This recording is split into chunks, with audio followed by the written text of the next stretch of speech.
3rd, 2024, on the following applications at the times listed or as soon thereafter as they may be reached. At such time, all interested parties will be given an opportunity to be heard. Application number 230-24, Kimberly S. Senes. Permission to leave, and when you hear your name, please come up to the podium. Permission to leave roofed-over patio resulting in floor area ratio of 28% instead of permitted 25%. Residence B District, northwest corner of Richland Boulevard and Aztec Drive, Bay Shore. Good evening. I'm Pamela Nornes from Belford and Nornes, appearing on behalf of the applicant. This is Kimberly Senes, the applicant. Sure, Nornes. Just here on the roof over patio. Yes. Correct.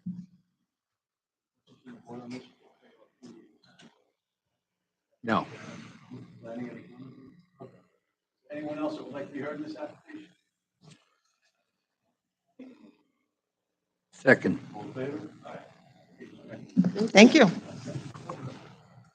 Application number 231-24, Dennis Protis and Dina Porwick Protis. Permission to leave 2 patios and gravel area on side property line, not having required setback of 4 feet each. Residence A District, south side of Loop Drive, 154.97 feet east of Potomac Lane, Sayville.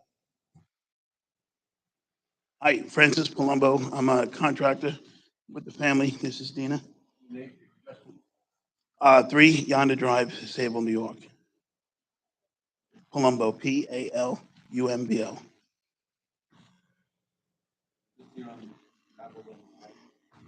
Correct. No. Anyone else that would like to be heard in this application? Sully? Aye. Good. Thank you. Oh, yeah. Shanita snuck it in there.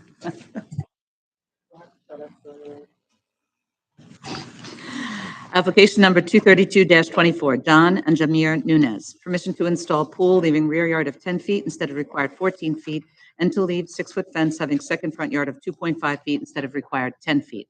Residence A District, southeast corner of Erin Court and Satellite Drive, Islip Terrace. Justin Phillips, NYCD Group, Expeditors and Drafters. Who else? Thank you. My name is Justin Phillips. I'm here representing John and Jamir Nunez, owners of 66 Satellite Drive, Islip Terrace, Residence A zoning district. We propose to install a 12-foot by 20-foot oval semi-in-ground swimming pool buried 24 inches deep in the rear yard. The existing residence is a 2-story high ranch home on a corner lot with the rear yard second-story deck. The existing conditions restrict the ability for the pool to be erected in a code-compliant location. As it's a corner property, the code requires the pool be situated behind the foundation line of the house. We're requesting to diminish the rear yard setback by 4 feet, which will provide a clear path between the pool and the deck and keep line of sight on the pool from both areas. As for the fence, we request to maintain its current location with a 2.5-foot setback from the front property line. When my client had installed the fence, he relied on the fence installer to make sure it was put in a proper location. With that said, he was unaware of the setback requirements at that time. The fence is not out of character with the neighborhood, and it does not create a line of sight issue with the adjoining property, as their driveway is approximately 24 feet from the 6-foot fence. So they have clear sight of pedestrians and traffic coming down the street. That is all. Do you have any comments on the fence? Property is about.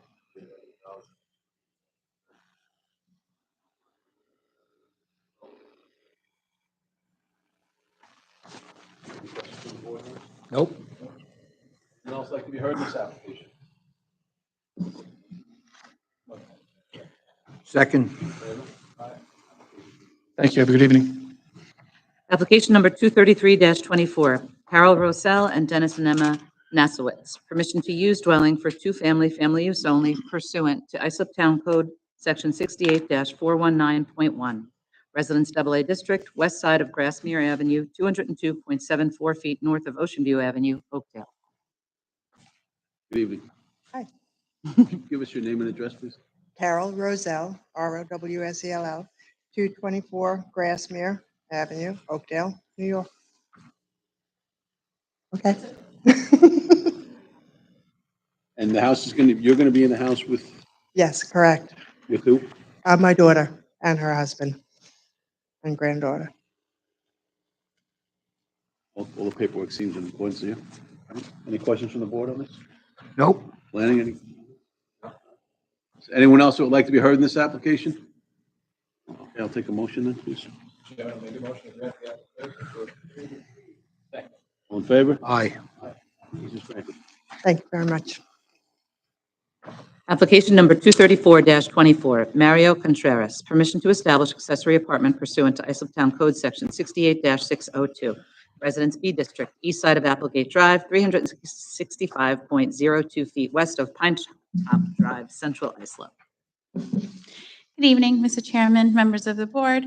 Roxanne Trella, Dynamic Expediting Services with offices at 231 Islip Avenue, Islip, New York. We are here today to establish an accessory apartment. The dwelling is homeowner occupied. The driveway has been approved by the engineering department, and the square footage of the apartment meets the requirements at 428 square feet. Nope. Planning, any comment? No comment. Is there anyone else who'd like to be heard in this application?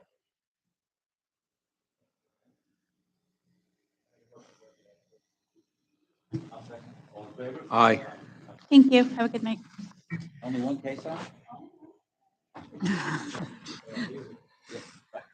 Application number 235-24, on Yorkie Torres, permission to leave pool patio having rear yard of 2.6 feet instead of required 6 feet. Patio number 1 having side yard of 0.7 feet, patio number 2 having side yard of 2.9 feet, and patio number 3 having side yard of 2.1 feet and rear yard of 1.4 feet instead of required 4 feet each. Residence AA District, east side of Quarry Lane, 536.44 feet southeast of Pond Road, Bohemia. Good evening, Mr. Chairman, members of the board. Thomas Bloor, the architect for the project, 60 Carlton Avenue, Suite 202, Islip Terrace, New York, 11752. So yeah, the intent of this application is to legalize and maintain an existing pool patio and then some paver patio areas contained in the rear yard. Again, we're requesting a rear yard setback to the pool patio of 2.6 instead of the required 6, side yard setback of 0.7 to patio number 1, 2.9 patio number 2, side yard setback of 2.1, and rear yard setback of 1.4 to patio number 3, all instead of the required 4 feet each. Surrounding wherever the patio has, at least a foot or so, there is some gravel areas for any rainwater or runoff to go. The surrounding parcels have some very heavy trees too. Everything's bordered by a fence as well. If the board should have any questions, I'd be happy to answer them.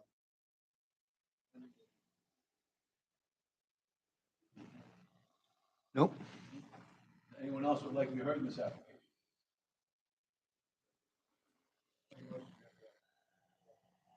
Aye. Thank you. Have a good evening. Stole Bohemian. Application number 236-24, Anthony and Mary Novotny, permission to erect second-story addition 26.9 by 44 irregular, leaving rear yard of 21.3 feet instead of required 25 feet, height of 28.9 feet instead of permitted 28 feet, floor area ratio of 29% instead of permitted 25%, and to use dwelling for two-family, family use only pursuant to Islip Town Code Section 68-419.1. Residence B District, northwest corner of Terry Road and Milton Street, Sayville.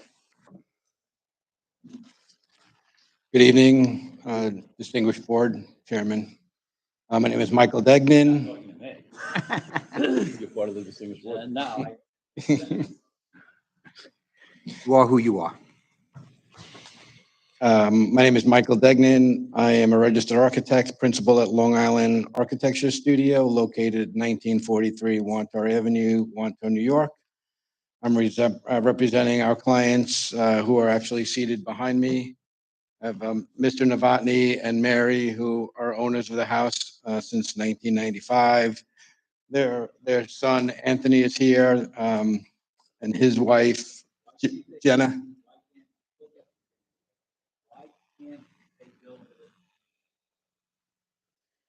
Instead of 28.9 is the question. Well, Technically, it could be if we lower the pitch of the roof, but it does affect the attic storage, which they are in need of the additional storage space. I'll also say that on this particular lot, it is a sloped lot from front to back. So at the front of the house, if you were measuring the actual height of the house would be less than 28 feet. But because the site pitches back about 2 feet from front to rear is the cause for the overage. It's the average. The average. Of-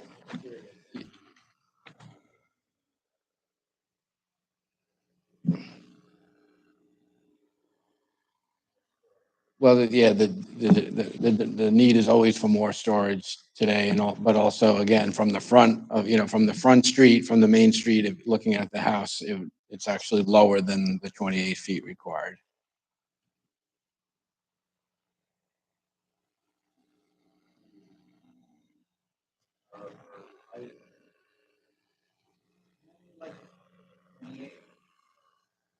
And we have a standardized.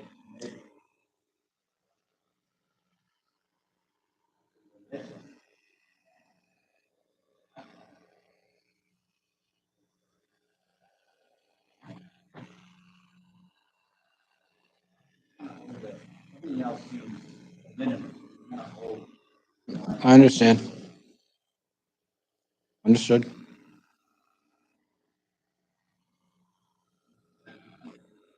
Well, would you like, I mean, is there any other questions regarding the family or? Okay. No, the family's in line, right? Right.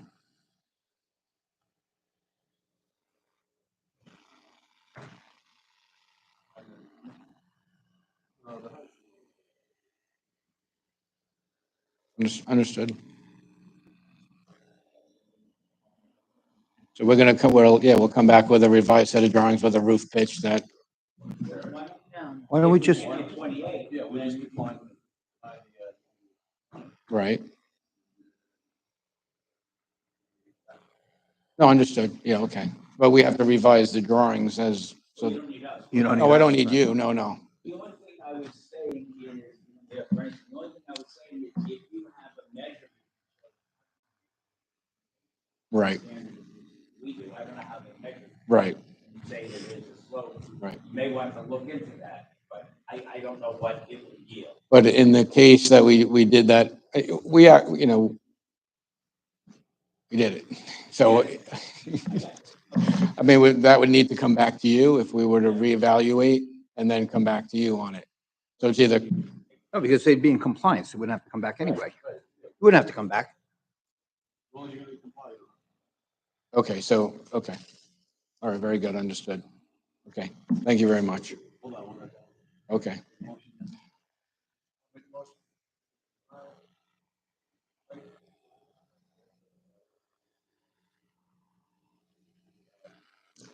'28.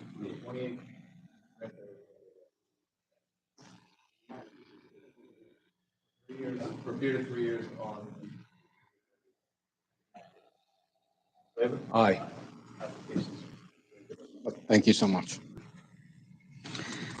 Application 237-24, Olga Torres, permission to leave walkway having front yard occupancy of 14.7% instead of permitted 12%. Concrete on-side property lines not having required setback of 4 feet, and fence exceeding 3 feet in height in driveway site distance triangle. Residence B District, east side of First Street, 180.72 feet north of Candlewood Road, Brentwood.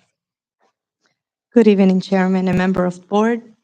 I'm Maria Saez, daughter of Olga Torres. I'm here helping my mom. She's the owner of 11 First Street in Brentwood, New York. And this house was built since 2004. And this situation came up where she needs the permit to be able to leave the concrete the way it is. Okay. Lanny, do you have any comments on I had a question actually. What is this exactly how tall the fence? The fence, Yeah, the fence that's in the site.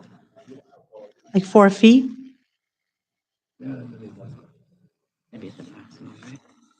Yeah, 3, 4, something like that.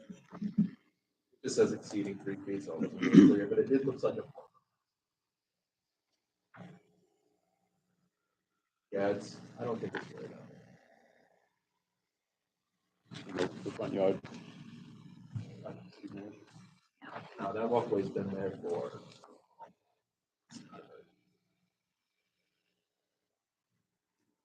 Any other questions from the board? Is there anyone else would like to be heard in this application? No? All right, then I'll take the motion. Motion to grant the application. Second. All in favor? Aye. Thank you, everyone. Have a good night. Application number 238-24, Sean Berger and Julie Blaisberger. Permission to leave shed having height of 14.7 feet instead of permitted 14 feet, and driveway having front yard occupancy of 45.8% instead of permitted 40%. Residence B District, east side of Macon Street, 762.5 feet north of Overton Street Extension, Sayville. Hi, good evening. I'm Julie Borger, and Sean Borger. we're the owners of 65 Macon Avenue in Sayville. And we built the shed as per the approved plans. And I don't know, somehow it ended up being 7 Well, inches. The too ground high. is pitched a little bit in the back, so in the front it was good, and in the back it was a little taller than we realized. We tried to build the plan, we didn't do it on purpose to make it taller. Okay, planning, you have comments on this? As usual, we don't really have any precedent for height. It's very atypical for that to be granted by the board. Not really too much more to say about it than that. As far as the front yard occupancy goes, it's very shallow.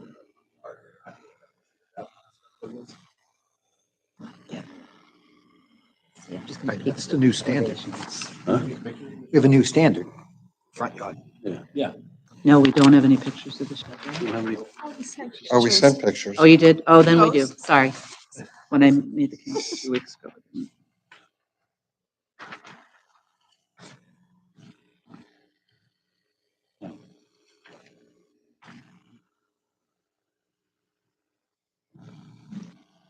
The shed height is going to be an issue. Is it? Nice shed, but you got that extra cantilever effect. It was the roof sticks over on the side, so the ground sloped away, so it made it taller than it really was, but the building itself is still the height we tried to build it to the plans. What brought you here? How'd you wind up here? When they came for the inspection, I guess, or I don't know, they told us that we had to come here. Oh, they got For a permit. the permit. For the permit of the To shed. close it. Yeah. Was there a time when your survey, I'm sorry.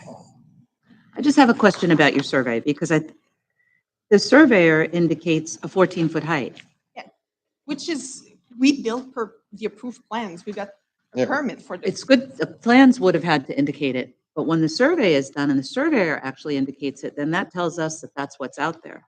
So it says the first floor elevation is 47.2 and the ridge height is 61.2. I'm okay in math, but that's 14 even. Yeah. So I'm not sure if, Right. Yeah, We that's- should- Are you thinking we should strike that from the call of the calendar? well, Since it's not. were you present when the inspector measured? No. No, It's not the inspector who measured. It's when we got the survey done, we had to submit the survey for, I don't know, to close the permit. And I think someone at the town told us that we Oh. needed a variance for the 7 inches. Why don't we do this? If the survey says 14, follow the survey, then we could strike that portion from the call because they don't need 14.7. Are they relying on a different survey? Because she keeps saying it's 14.7 on the survey. Who measured it? we don't even know where the 14.7 came from. I don't know. I put a Like an rule on as-built it, it looked like survey? 14 to me. Yeah, so you do, Oh, it's we the gotta go first by the floor. official- It's the concrete. Well, I'm asking, there's two surveys, a first survey or an as-built. I don't think the town measured it. They went by the survey, I think, and they said it was 14. we got like a denial in the mail Maybe that you're said they thinking needed a maybe variance. a field survey. Right. I mean, somebody, she got the number from somewhere, right? Let's see.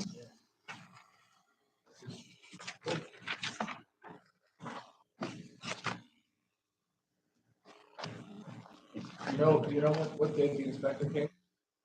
What is it, sorry? Good day. It was like months ago. After, I want to say. I don't know.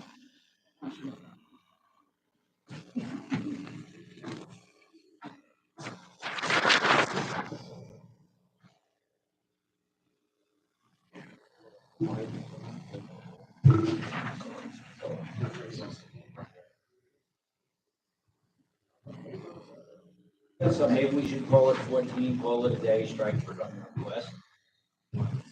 Based on the information. Yeah. Every once in a while, we rely on the survey.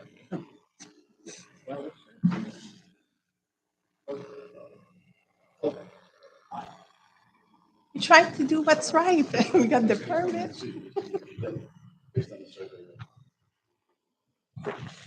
So, I mean, Chairman, should we just write that? Does anyone else would like to be heard in this application?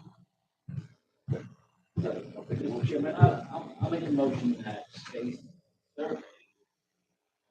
With it, we will, and the survey says, why don't we strike 27 completely?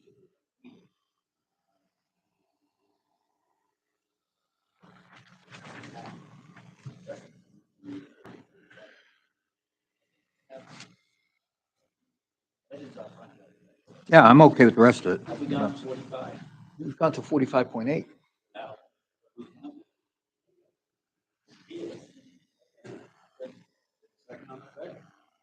Aye. Thank you very much. Thank you.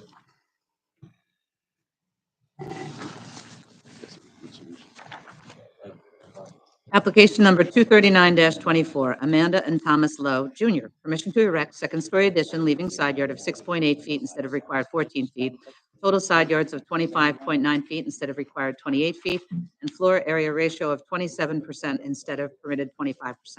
Residence B District, west side of Higby Lane, 62.97 feet south of Edgewood Road, West Islip. Good evening, Mr. Chairman, members of the board. Charles J. Brudy, architect, 30 Bethesda Lane, Sayville, New York, 11782, representing the homeowners. As stated in the call, the homeowner seeks permission to construct a second-story addition, leaving a side yard setback of 6.8 feet, which is in line with the existing house, a total side yard setback of, 25.9 instead of the required 28, and requesting a FAR percentage of 27 instead of the permitted 25% on a non-conforming lot.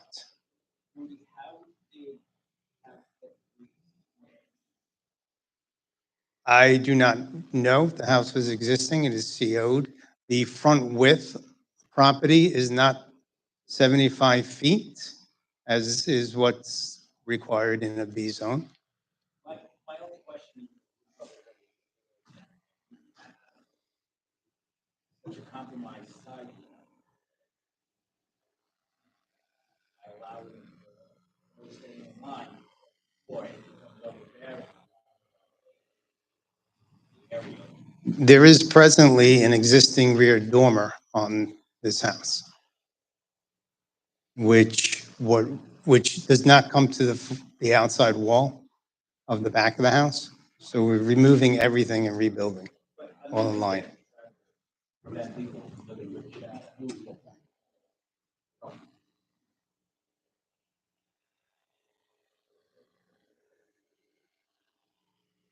Same situation.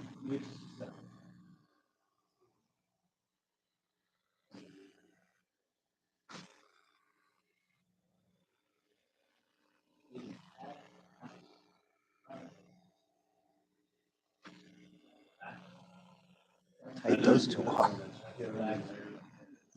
It's 5 feet between. Right, but they have former.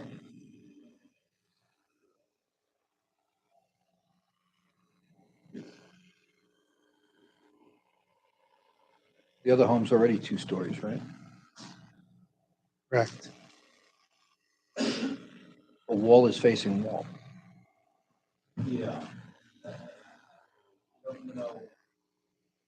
That corner is that.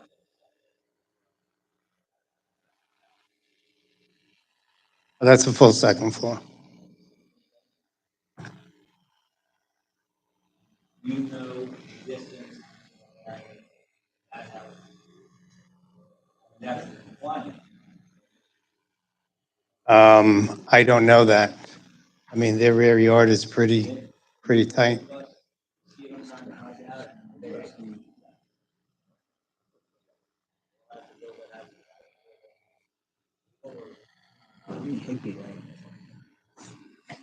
Or the one. Yes. Anyone else here on this application? Charlie, is the ridge height increasing much? No, Not at all? no. It's under the required 28 feet. Oh, no, but that's not what I asked. Probably a foot or so. Only for the pitch of the back roof.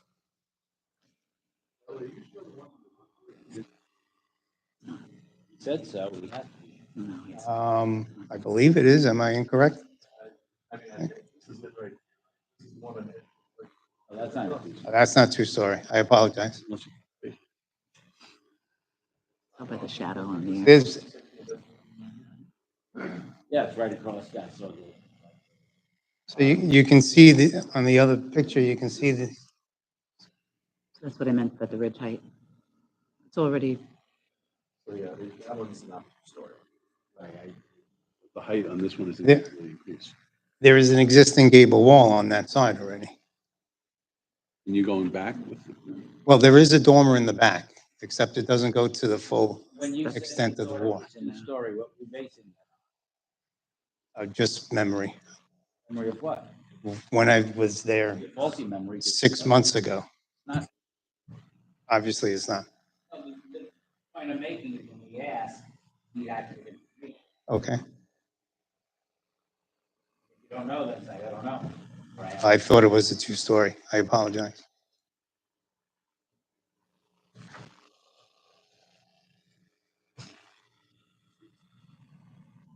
how much of it?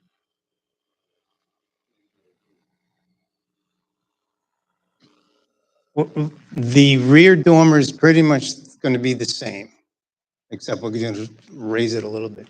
So we're doing a front dormer. And, oh, on the difference, probably about an extra 350 square feet.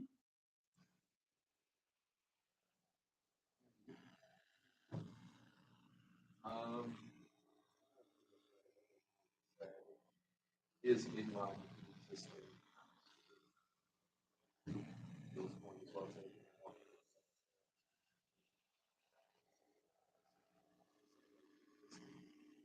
As far as I don't know specifically how many houses in this area have facilities that are not conforming. There's certainly precedent for side yards like this, and a second story is not quite this. This was granted. Yes, this actually was.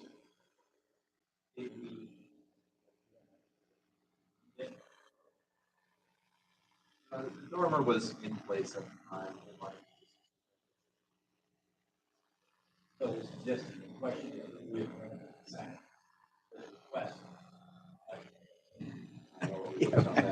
Right. Only you could tell us. Yeah, well, you know what I'm saying is, it's existing, so we probably said storm it okay. Were we thinking they'd come back, or somebody would come back?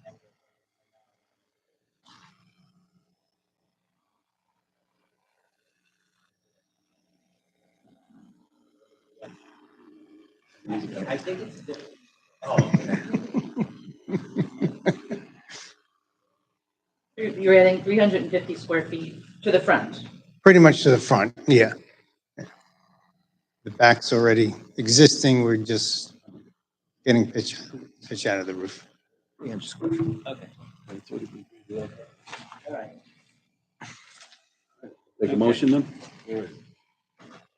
What's the ice? Okay, Mr. Chairman, I'll make a motion that we grant the application. All in favor? Aye. Case is great. Thank you very much. Have a good night. And he's not playing territories anymore, so. No, we're all. No, it's all off. One of my Game of Thrones conversation, really. Application number 240-24, Kristen Swianki.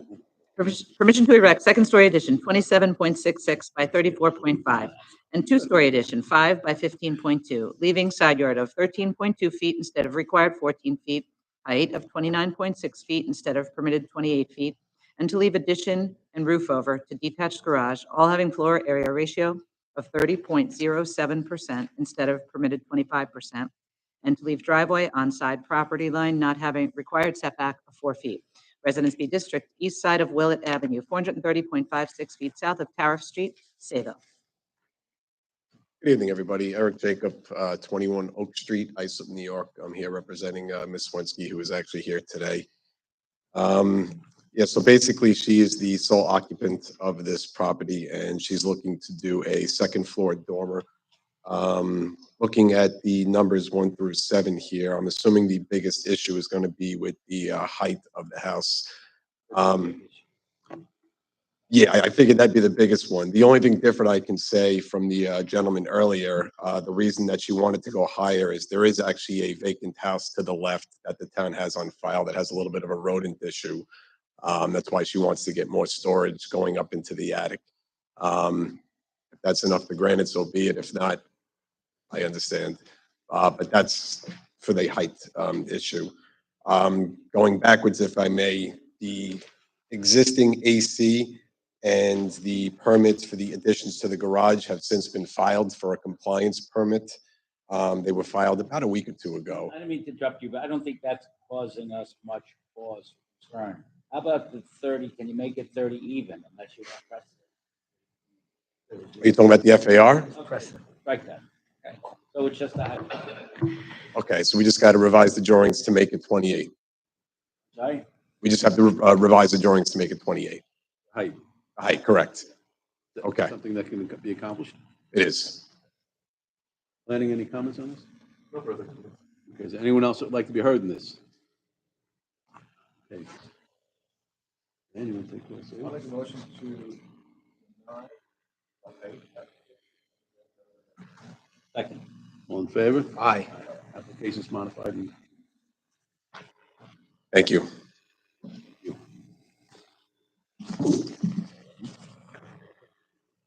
Yeah. I missed that? Yeah, because precedent. Oh, great, I missed that. Mr. Wexler, question. Okay, that's why. Mr. McCabe. Eagle eye. I don't know.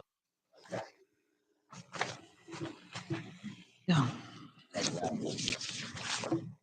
Application number 241-24, Mohammed, Salim Mohammed, and Sumia Mohammed. Permission to establish accessory apartment pursuant to Islip Town Code, Section 68-602, to leave second-story deck having arterial highway setback of 29.7 feet and shed having arterial highway setback of 33 feet instead of required 60 feet each. Residence B District, southwest corner of Express Drive South and Orient Avenue, Brentwood. Good evening, everyone. My name is Mohammed, 86 Orient Avenue, Brentwood, New York, 11717. So I'm here for 3 reasons. One is to pursue the accessory apartment. And second is the shed is not in code and the deck is not in code.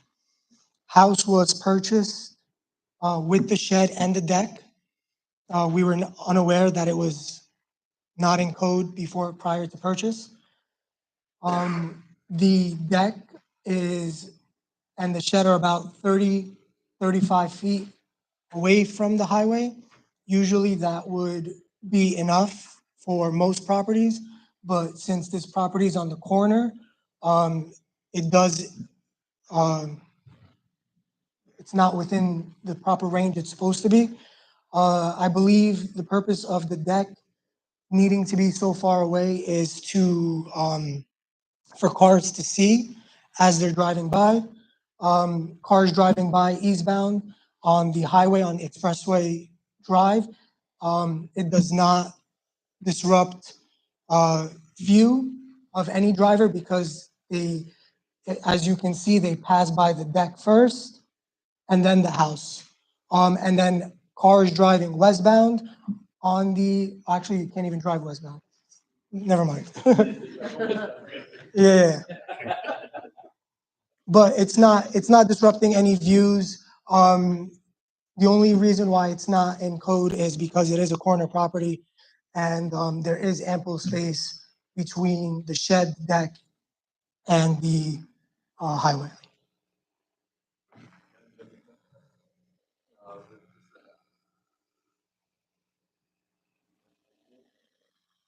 Anyone else would like to be heard in this application? Make a motion to grant the application.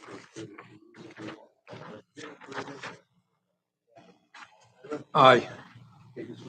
Thank you. I didn't know Islip goes that far north. Goes that far north up there, huh? Islip goes that far north up the express. Okay. Go over the expressway. I know you do out by, out by Holbrook, I know you do. Yeah, I know you do out there, and you have the, Industrial Park. It's Midtown Beach, right, Texas. but you have, Islandia and all of that area. But I didn't know you that far where Brentwood is, that, like the PBA building is in Iceland. Right on Wicks and, it's on the south side. Oh, okay.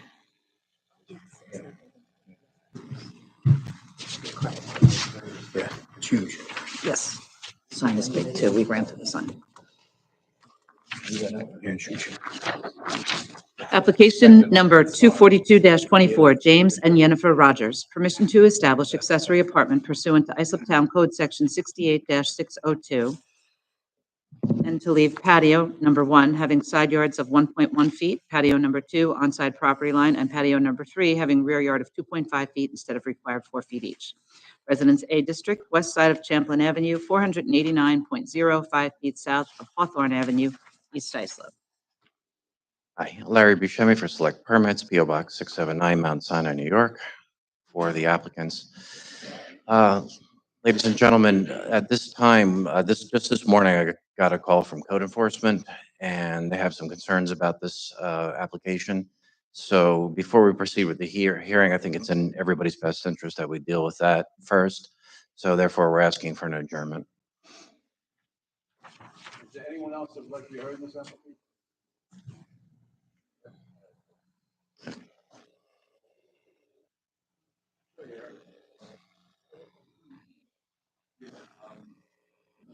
Not a problem.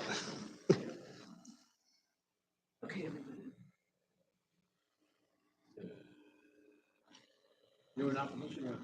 I'm the neighbor. I live southbound of 40 Champlain. Opposition. I mean, it can be heard now or heard later, right? So. Yeah.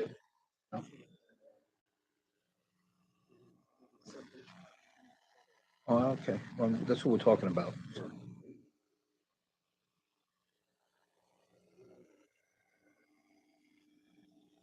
We're not voting on it.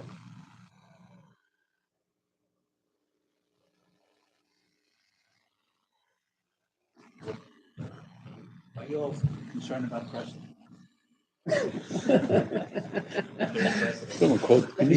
They're discussing, they're asking for an adjournment, so I don't know. That's fine. I can talk now or later. I can come back. Well, all right, so you're okay with the adjournment? Absolutely. Mr. Buscemi, what kind of a time frame are you looking for on the adjournment? Please. Mr. Brown asked me to call him back in code enforcement, which I did with the proposed date of next week, and I have not heard back from him. So 6 weeks, maybe, just to be safe. Doesn't really matter, but. I'm a little disappointed since you knew this morning. You didn't let me know. I honestly, the decision was made last minute. Just Okay. ask for the adjournment. Why don't we, 6 weeks from now would be June 4th? Does that work for you? You think I mean, you'll be ready to proceed no matter what code enforcement finds inside the code enforcement hasn't been inside the house yet, correct? Correct. So Okay, so we'll you'll be be ready ready- to proceed, or if it comes down to it, we'll withdraw. So, Okay, okay, so June 4th. okay, June 4th it is. Is that okay with you, sir? Okay. It's adjourned until June 4th.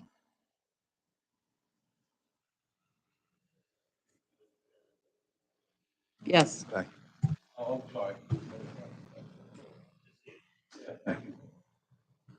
Everybody, you got an adjournment until June 4th on that matter, okay?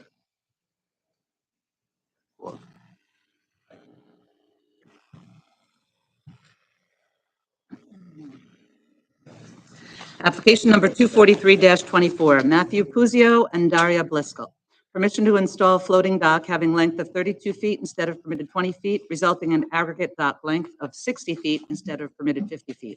Residence AA District, north side of Maple Street, 739.6 feet east of St. Mark's Lane, Islip. Hi, good evening. My name is Stephen Affelt. I'm representing Matt and Daria. My office is located at PO Box 762, Great River, New York, 11739.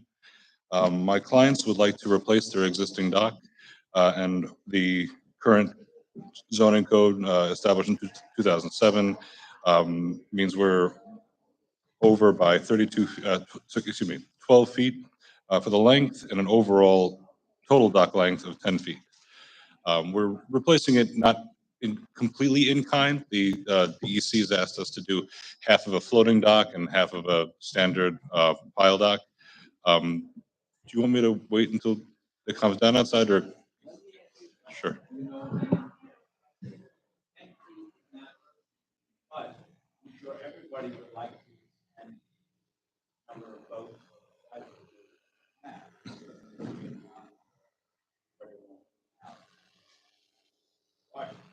We're replacing it with the same exact size. We're not increasing it at all. It's just larger than what the code allows nowadays. Yeah, because it was there without benefit of permit. Actually, I'm not sure about that. We've pulled multiple permits on this property, and it's never come up. I think it was before the regulation went into effect in 2007. This dock has been there for 60 years at this point. Yeah, understandable. Every dock has been there. I believe if you were to kind of drag a line across the entire length of it, it starts to you could accumulate 50 feet if you count both sides, and it is an L shape, so it's not.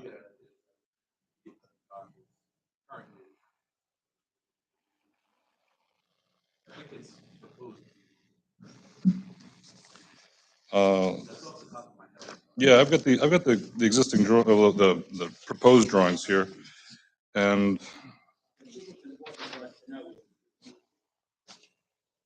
He wants,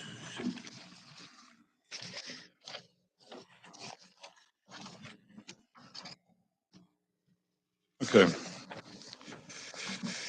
It extends 27 feet out from the existing bulkhead, and then the total length of the other side is 40 feet.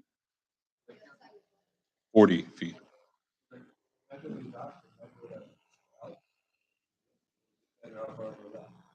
No, I believe they measure in the total length. Yeah, so, right, at a certain depth of water too, because obviously like 6 inches of water isn't really doing anything. So I think we. Sure. Oh, survey. I only have the construction drawings with me. Do you have the set from Overwater Development? Yeah, page S 2.0 on that set of drawings you have. Yes. 27 feet out from the bulkhead, and then 40 feet from the turn in the L.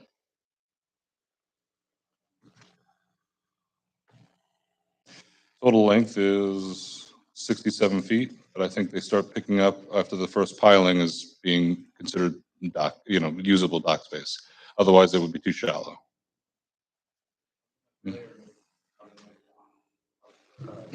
Mhm. Yeah, I'm basing my variance request from the denial. No, it would be. An navigational hazard, yeah. Doesn't make that. The purpose of this is. No.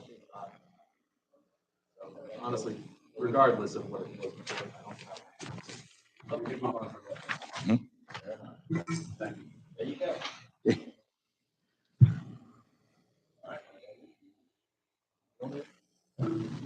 Anybody else like to be heard in this application?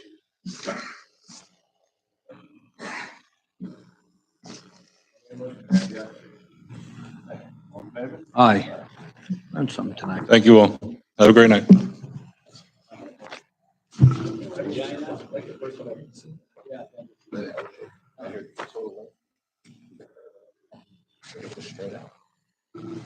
Application number 244-24, Michael Finnerty and Megan Bornfeld.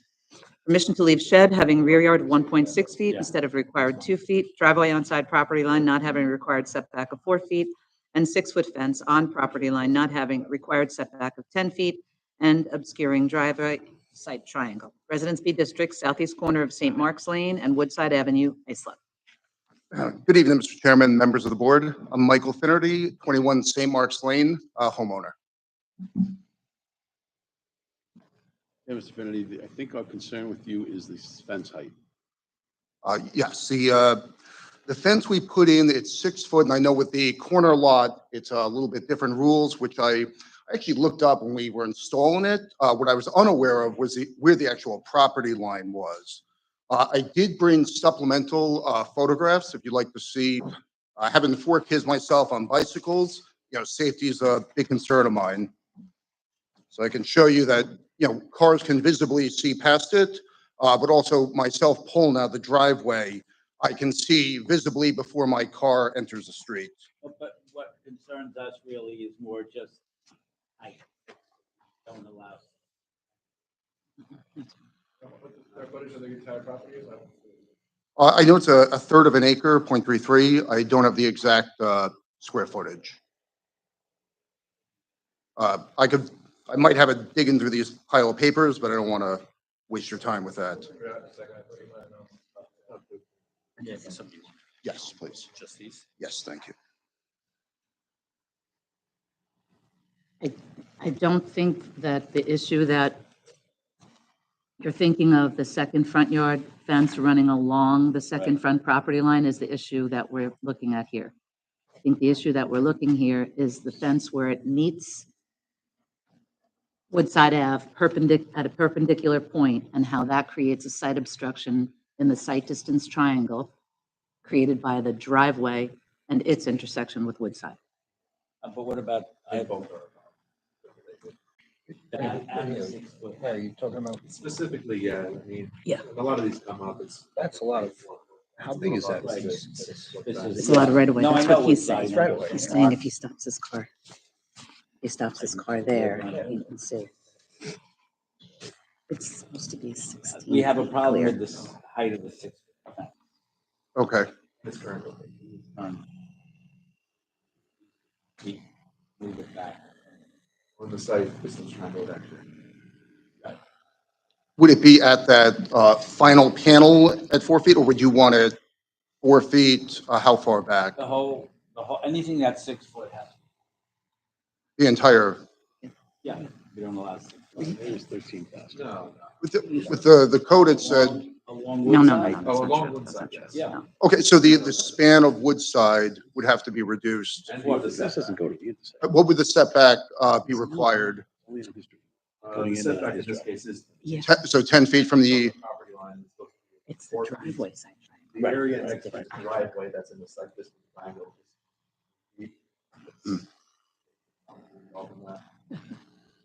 Alternatively, you could just pull the fence backwards. okay. But it can't be 6 feet for most of the light there, it's not.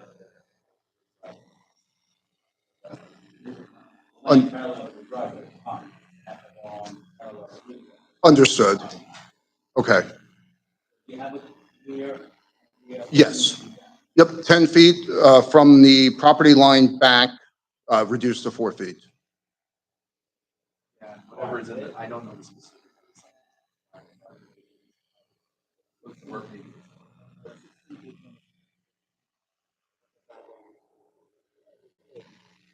The edge of pavement, not the edge of property.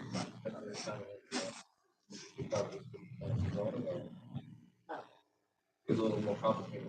I don't want to. Well, I understand. It's, the construction process has been a long one for us, an expensive one, but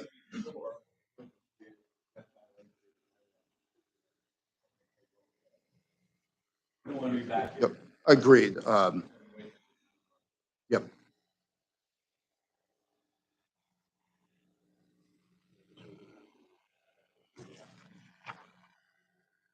Understood. And then for when I come back, what would you like as far as photographs? Okay, or We're going to deny it. okay, and then reapply. You don't have to reapply. No, if you comply, you don't have to comply. Right, who's going to pass the balance of it? We're going to. But do you need any documentation? You know, it's holding up. It's part of my.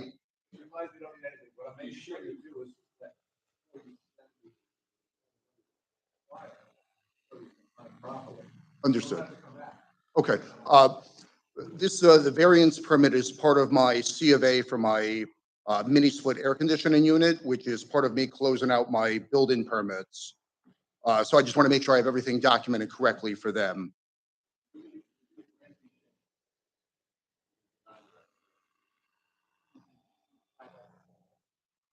We're granting that. Understood.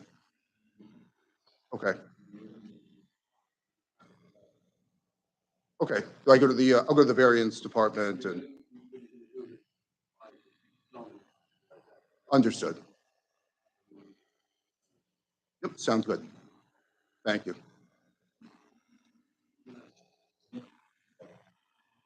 Nice.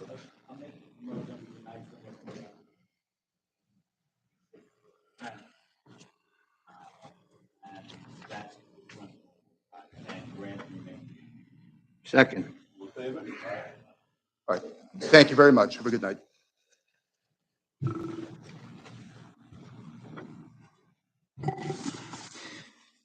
Application number 245-24, Thomas and Kathleen Orlando, trustees of the Orlando Family Living Trust. Permission to leave two-story dwelling, having floor area ratio of 35% instead of permitted 25%, and rear yard of 24.9 feet instead of required 25 feet, and to leave detached garage 15.6 by 32.7, having rear yard of 4 feet and side yard of 4.2 feet instead of required 10 feet each. Residence B District, southwest corner of Fern Place and Shore Drive, Oakdale. Good evening, everybody. I'm Thomas Orlando. This is my wife, Kathleen Orlando. We're the homeowners. And 14 Fern Place, Oakdale, New York, 11769. So I think this all came to light because this is a new build. So this all came to light when the final survey was submitted to the town that some of the measurements were incorrect. So starting from the top, it says here that we had we have 35% FAR. We did have a variance hearing and approval for 32% a while back. This has been going on for several years. So evidently now we're at 35%. So, you know, as a homeowner, I looked at the approved plans and I looked at the final survey. And from what I can see, basically the north and south wall of the house were made 3 inches too big. And the east and west wall were also made 3 inches too big. So somehow that must add up from 32% FAR to 35. That's what I'm assuming. Okay. Am I? Yep. Okay. Homeowners. Homeowners. Yep. Very much here is that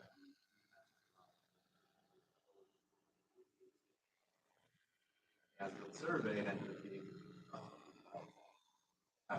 that is the line side here. Also happens when you leave such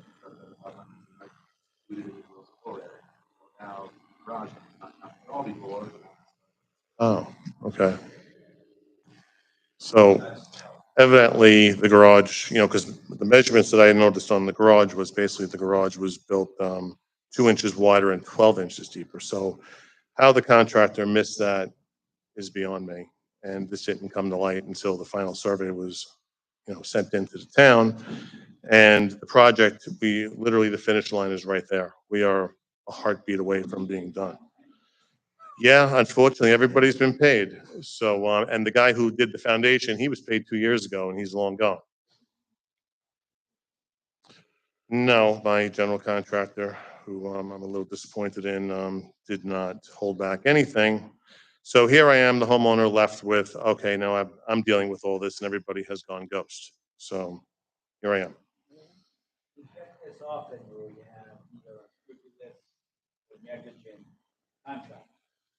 You can't let them drive our zoning. I completely understand.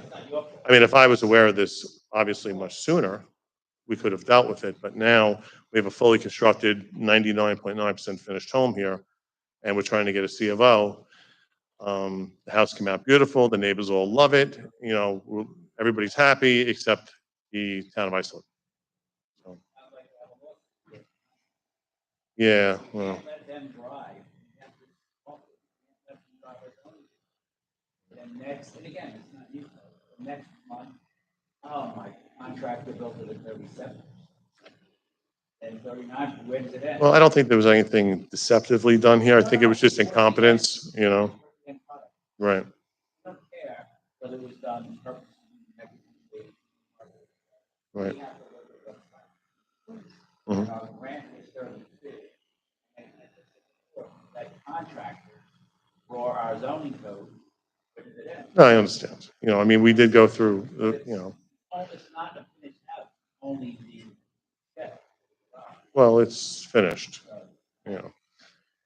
I mean, we tried to take all the proper steps. We've been here for a few variance hearings, into the Department of Health for variance. We've been to the DEC for approval.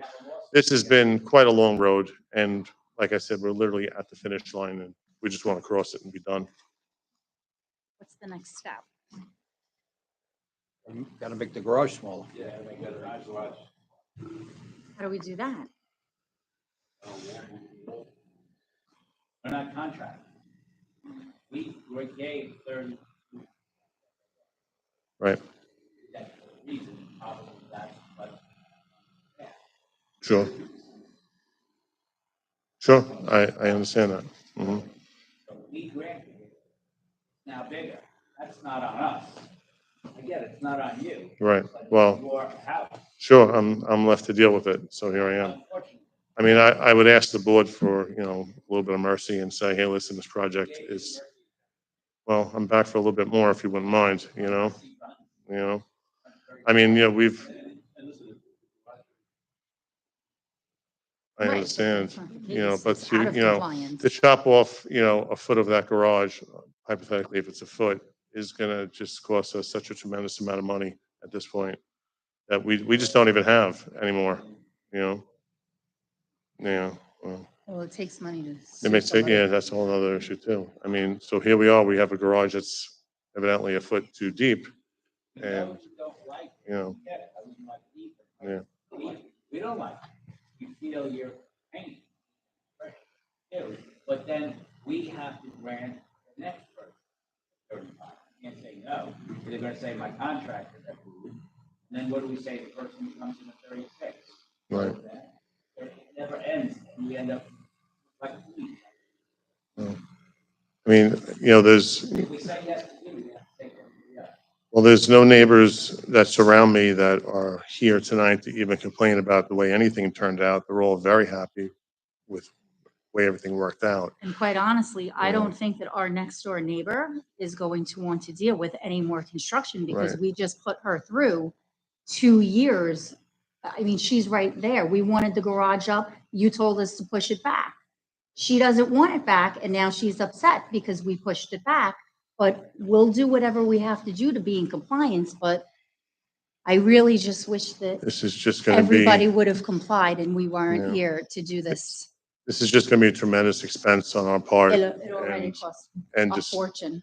You know, I mean, we've I pulled mean, our we're retirement. talking about 12 inches, you know.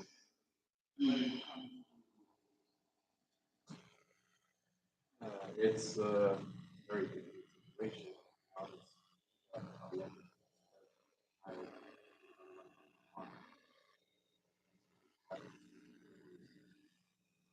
Would say this.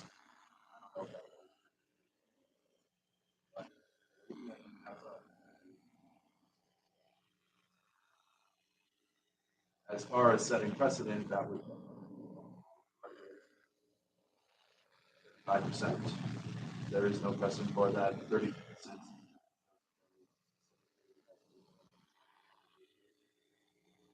So, in terms of impact, situation, it's I don't know. Are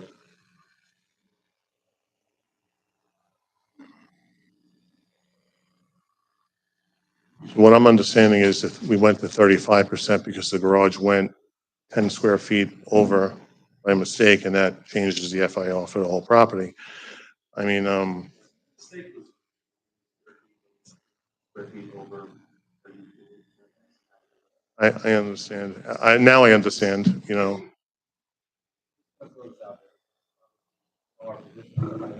Right. Maybe you want to take a little more time. Maybe talk to an architect. Maybe you can find that FAR somewhere else on the property. Not on the garage. Maybe you have to talk to someone. Maybe that next month.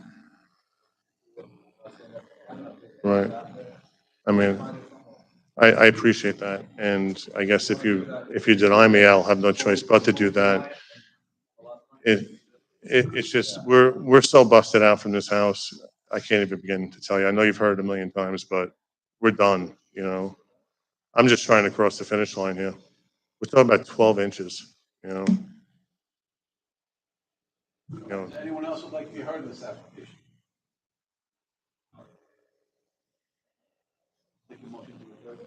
Make a motion. I'll second that. All in favor of reserve decision? thank you for your time. Reserve decision will come. Thank you, appreciate that.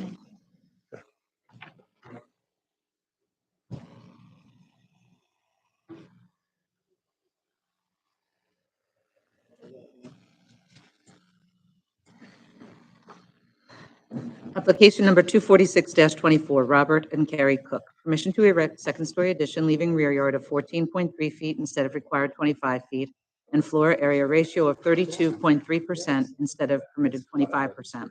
Fleet pond having side yard of 4.8 feet instead of required 14 feet, and side yard of 0.1 feet instead of 14 feet, and pool equipment having side yard of 0.8 feet instead of required 6 feet. Residence A District, west side of Keswick Drive, 113.62 feet north of Tracy Lane, East Islip. Good evening, Chairman, members of the board. Christopher Ang, 93 Main Street, West Sayville, New York. On this property, we are proposing a 2 second-story additions and also maintaining a pond in the corner of the rear property, and also maintaining pool equipment. We need some variances on the pool equipment and also the pond also. But what I'd like to point out to the board is we have a high FAR on this. The FAR is due to having it's a high ranch, so the second story addition causes us to have a covered space underneath it. So that's the reason for the higher FAR. I do. And I'd like to say it was higher than 30%, but I think the nature and character is about 30%. I do not.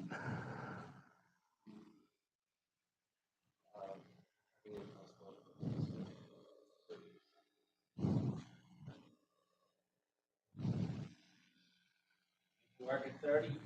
Is there any generosity with the, If we had something above 30, you don't want okay, all right. going fishing and getting snubbed, right? I said that because I saw him fishing last week. Yes, I think he got snubbed. I did. So Chris, it's a cantilevered addition. There's nothing underneath it? There's nothing underneath it. We're really going over, a patio that's not usable space, but it's driving the FAR up because it's a high ranch. So our addition is creating space underneath that we won't be able to use as living space, but the FAR is high. Hot tub underneath it, doesn't matter. Is the hot tub underneath the proposed cantilevered addition? The hot tub is going to get removed. Right now it's there, but we're going to remove the hot tub. 'Cause that's one of the things the board has looked at with the double count. The board understands that you're somewhat penalized by the double count in gross floor area. Yeah, and But- I'd like them to But hopefully the board take that would on there. obviously want to see that there wouldn't be any use of the area underneath the cantilever. It wouldn't be living space. It would not be living space. Well, yeah. Not living space, not recreating space, not. Correct. Why are they doing it? We have to double count it because it essentially becomes a roofed over area. So it's the roof that causes the gross floor area to be counted, which is really the floor of the cantilevered addition above it. Gonna have rain.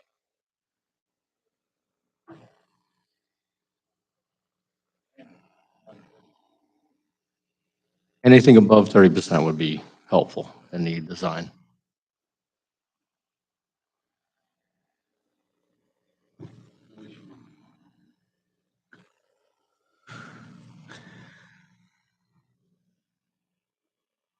Haven't amended it. Go ahead. Yeah, so it's setback for, it's actually supposed to be 4. It's less than 150 square feet. Setback. So then that's not an issue. 0.1 instead of 4, but no, I don't think. The other So one. side yard is 4.8 instead of choppy, 14. Sorry. That's correct? Yeah, so it should be just 0.1 instead of required 4. The other one would be. Okay. Gotcha. All right, so we need to amend the call of the meeting. Make a motion to amend the call. We just, how do we? it To should read reflect then- 4 feet instead of 14 feet. Right, but we're going to leave the pond having side yard, remove the side yard. One of portion them, it, yeah, right? just one side yard. Yeah, it's choppy. It's written, both side yards are written out. So we're removing the one that references a 4.8-foot side yard. Second. All in favor? Aye. So the call's been amended. And the only other issue is the FAR of 30%. What's precedent? Precedent is 30%. Yeah. So, is there anyone else would like to be heard in this application? No? You want to make a motion then for East Islip? Yes, I'll make a motion that we deny some of the applications, 33%, grant 30%, and grant the remainder of the application. Second. All in favor? Aye. Application's been modified. Thank you.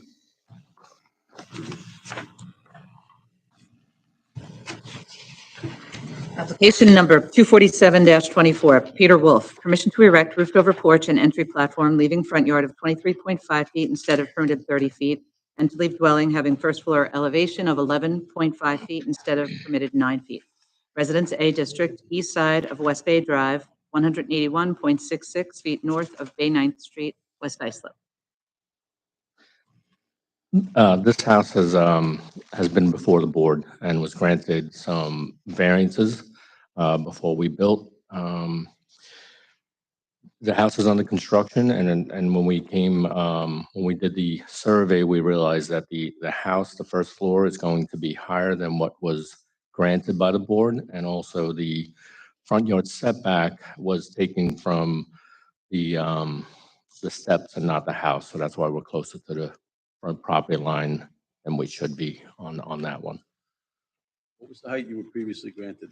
We were granted 10.5 to the finished floor of the residence. Right now, we're at 10.66 to the top of the foundation, and we'll be at 11.5 on to the first floor. I think every comment. I think it's notable that it was at an elevation no greater than 10.5 rather than that's more than 5. Right? So in that regard, I guess while I'm talking, I don't have an issue with the other porch setback. The other porches we usually remove in motions. Some reason I think it's as far as the height goes. Mr. Anger, it looks like when you were for the board, there was a specific reason why. I did not present the first case. No greater than 10.5. There was probably.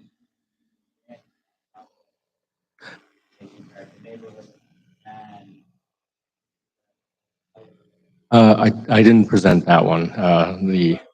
Correct. Blame them. Yes. No, absolutely.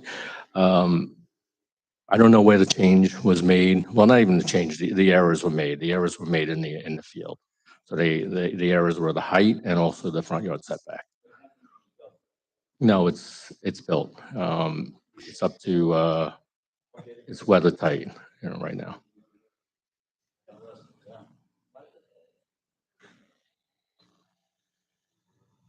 And this is a New York Rising house.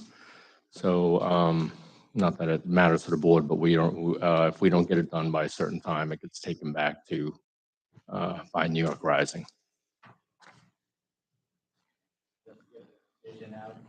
Well, if it's in favor of the height, yes. Well,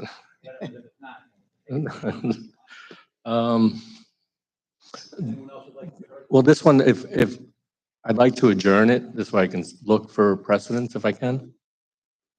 Sure, no problem. Give us your name and address, sir. Hi, I'm James Kozakowski. I live next door to this house at 855 West Bay Drive. KOZLAKOWSKI. Besides having nothing but trouble with this house being built next door, as far as the maintenance of the property, I mean, we've had rodents and mosquitoes because they don't maintain the grass or anything. They just came and cut the grass a few days ago before this hearing. Me and my fiance, our real concern is we lost complete privacy next door because of how high the first floor is. And we're also looking to build our house higher, so we want to make sure that well, that's what we want to make sure. If this house gets granted the height, that we would also get granted the height, considering we. Okay, all right, great. And also, just from my knowledge, when a house is getting built like this, aren't there phases of sign-offs as far as like when the concrete is cured and the foundation is finished? Don't they have to get sign-offs before they enter the phases? No, I understand. Okay. That's building. So that's building. So they just continued to go ahead even though they knew the height was wrong. I gotcha. Know the history of it. Okay. Okay. All right. Yeah, so we would say to deny because of lack of privacy at this point. All right, thank you. Anyone else that would like to be heard in this application? Can I just I'd just like to point out to the board that the overall height of the house is under the maximum height. So that even though the first floor is higher than what we asked for, the overall height is not higher than what we're allowed. And the issues did come up on the inspections of the foundation.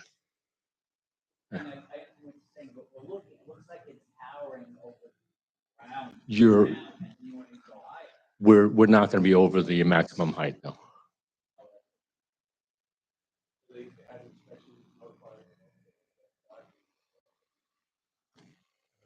I don't know the sequence actually. Came in, noticed that it was there. I know you don't know. You would have. Because he's building. I don't know, I don't know why they made the error in the field. But the first floor height is over by a foot, but the overall height of the building is not over the maximum height. And if I would not, I would like not to have a decision tonight. I'd like to adjourn this. I could see if I can find some precedents. Yeah, you can reserve, he wants to put anything in that he can find. If I can, yeah. 2 weeks.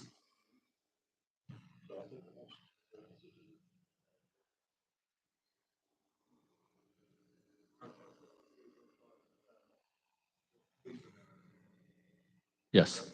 Yep. Second. Aye. Thank you.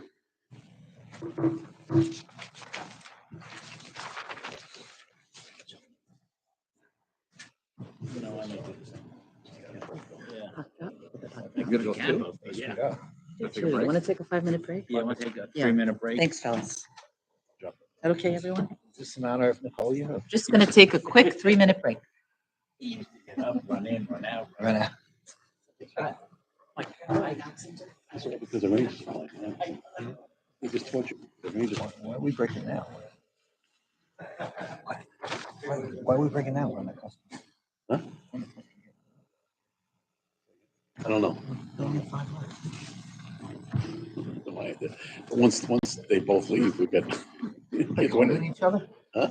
Are they holding each other? I don't know. We can't do anything without two ends. First he steals Bohemia. They've been robbing you all night long. Finally had one. No, he's been robbing me for a few months.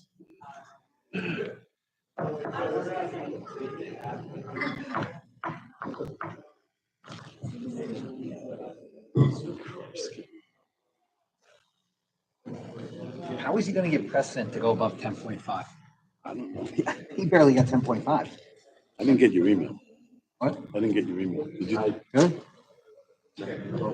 No. They asked for more the first time.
to erect one-story addition to cottage, resulting in single-family dwelling having side yards of 7.1 feet and 12.9 feet instead of required 18 feet each, total side yards of 20 feet instead of required 36 feet, on lot having width of 50.8 feet instead of required 100 feet, and lot area of 8,745 square feet instead of required 20,000 square feet.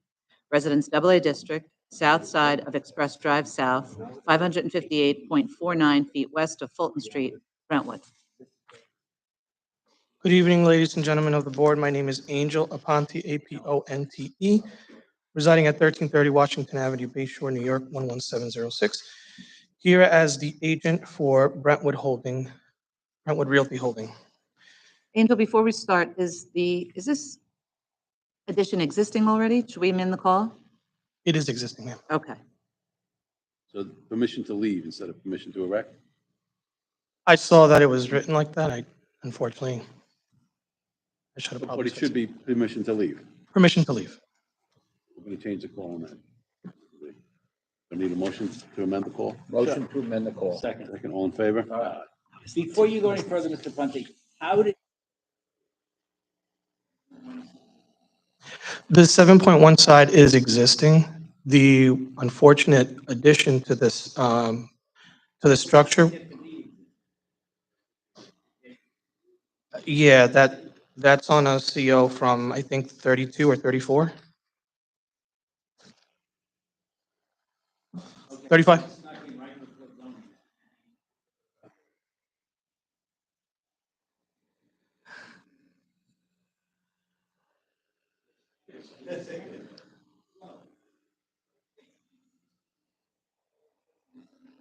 Yes, sir.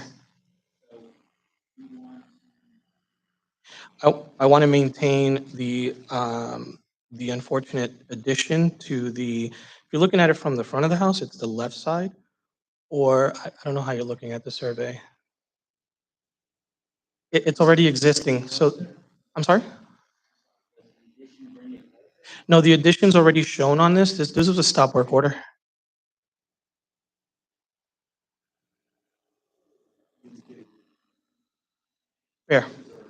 Fair enough.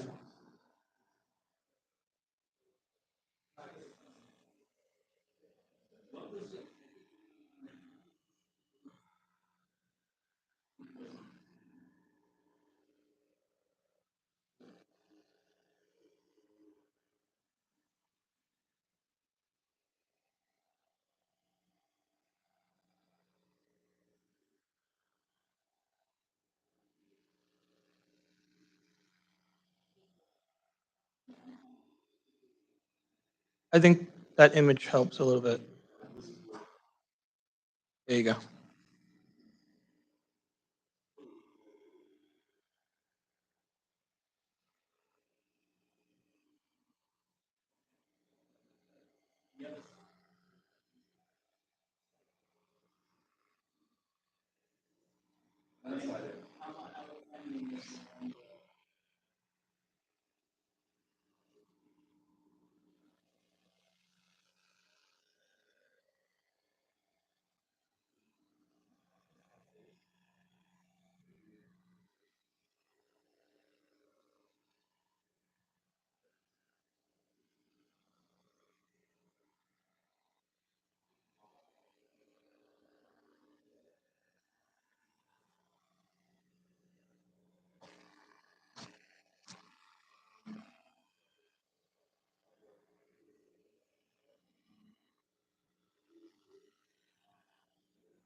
For one case,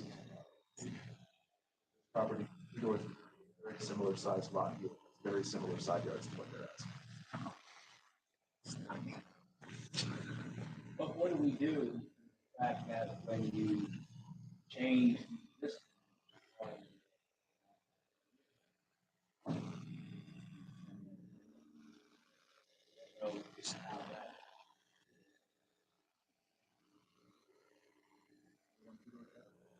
Not a variance from what it is.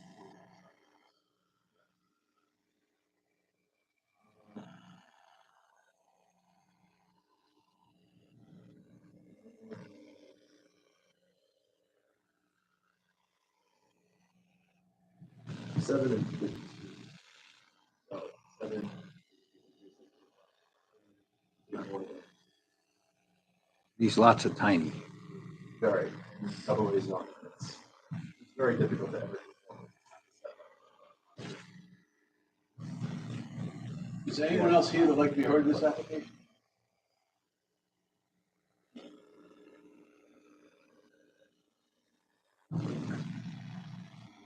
No, I'm fine with it. Tiny little house like that. All right, I'll take a motion. And make a motion, we approve the application. All in favor? Thank you, Mr. That's for Bohemia, Thank you very much. Have a good night.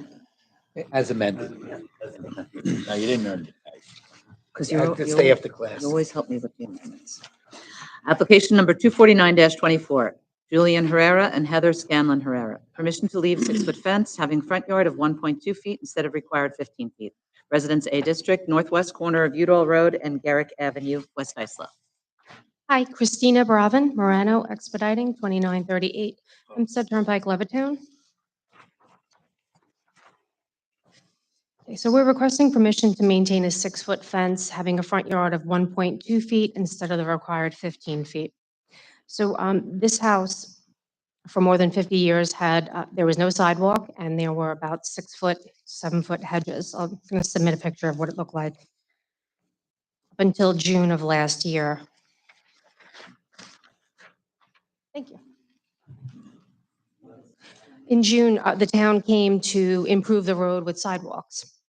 So when they built the sidewalks, they removed the hedges, and the sidewalks are approximately 2 feet higher than the subject property, the backyard. So Mrs. Flaherty had lived there for 50 years with the privacy of the hedging, and that was removed. So she replaced it with the PVC fence. It's 4 feet solid, and then 2 feet has the open railing look. And that's the only privacy that the yard now enjoys. It is 13 feet from the edge of the pavement. It's 5 feet from the sidewalk and 1.2 feet at its closest point on the property line. It does not obstruct the line of sight traffic from Udall or Garrick Avenue. If you look at the aerial, yeah, you can see there the original, the way it used to look. And you can see the setback from the corner. I have photographs of that as well.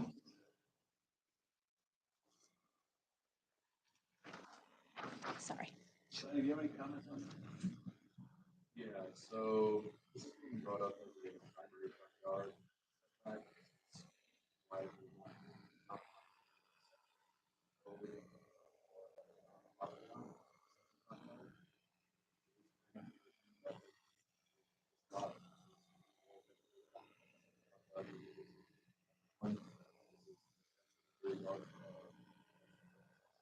So I don't believe it would be unreasonable to represent. Nick is very generous tonight. Anyone else would like to be heard in this application? Oh, sorry. Just expanding everywhere. All in favor? Aye. Thank you. We got the Kaiser over there. Yeah, Belgium is next. Then Luxembourg. Moving on. France. Application number 142-24, Karen Rincon and Dixon Sanchez. Permission to leave 1-story addition, 10.3 by 17.3, having rear yard of 16.3 feet instead of required 25 feet. Roofed over cellar entrance, having side yard of 7.7 feet instead of required 14 feet. And driveway having rear yard of 1 foot instead of required 4 feet. Residence B District, southwest corner, Westwood Boulevard and Prospect Place, Bay Shore. Good evening. My name is Karen Rincon. Property address Can you speak 1692. up, please? Property address 1692 Westwood Boulevard, Bay Shore, New York, 11706. And your name and address? Karen Rincon. I'm sorry, I have a little cold, so.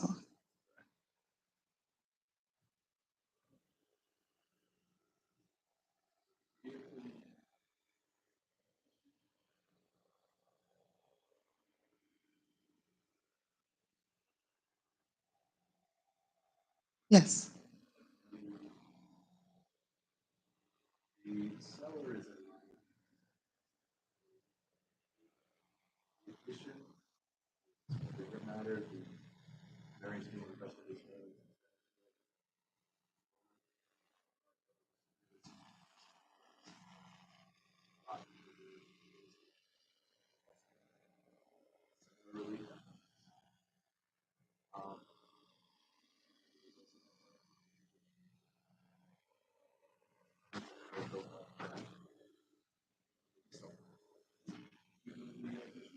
No, it was already there.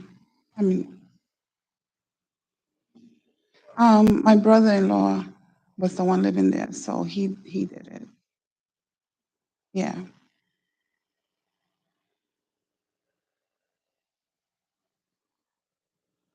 Anyone else would like to be heard in this?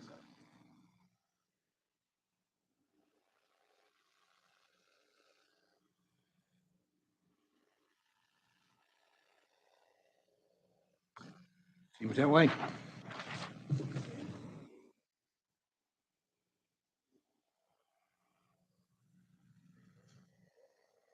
Eddie Kaiser.